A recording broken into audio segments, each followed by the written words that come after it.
I'm for sending people to jail for 4.5 years for breaking a police officer's nose. I want that. But you can't have it in just certain cases and not in other cases. Yeah.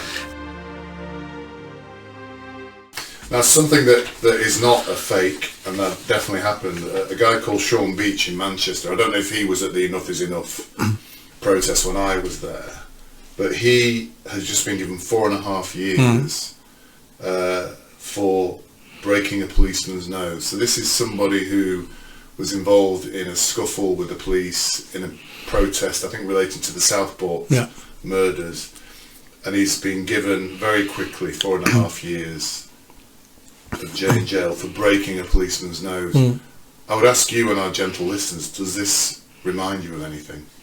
It does. Reminds me of two things. The first thing is the Manchester Airport incident, where it broke a female police officer's nose, haven't even been charged yet.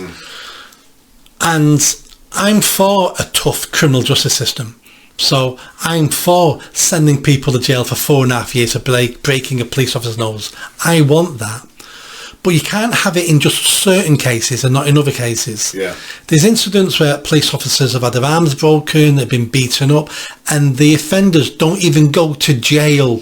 Yes. They're around 4.5 years. Yeah. This is just another case of two-tier system. I'm glad he's gone to jail. But when you look at other similar cases, you know straight away he's being treated unfairly. Yeah, I mean, I'm not glad he's gone to jail. I think if he was involved in a protesting for something he believed in, and there was a scuffle and somebody having to get their nose broken, well, I mean, that could have happened either way. He could have had his nose broken in the scuffle as well. So whether it was I don't know what happened or what the accident was, but 4.5 years for going on a protest and getting involved in a scuffle, I don't think that's suitable. And I think you're right.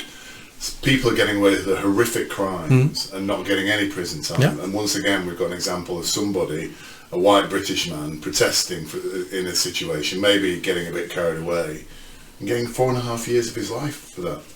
People have fights in nightclubs where the nose is broken and don't end up in prison for that. A bit different when you're assaulting an emergency worker whose job is to protect the public. So I have no sympathy with a man being punished and being sent to jail. My issue is he's been made an example of. I want everybody to be sent to jail for 4.5 years if you do something like that. But I know for a fact 99% of the time you won't even go to jail for doing that. Why is he special? Why have they singled him out? And it's because he's perceived by the government and the elite and the authority as a problem, as a white supremacist, as far right, as someone, if we don't punish him, other people go on the streets and protest as well. So this is just part of that political prisoner process where we need to make examples of people. It just turns out he also needs punishing. I just think he's being punished over and above what anybody else would have got for that crime. And where are the Manchester Airport attackers? Still sat at home. And nothing's... do we know what's happening with them? No idea. And nobody's talking about it. The press aren't talking about it. The only thing different on that is Reform UK said they're going to initiate a private prosecution. But I've not even heard anything about that. No. So.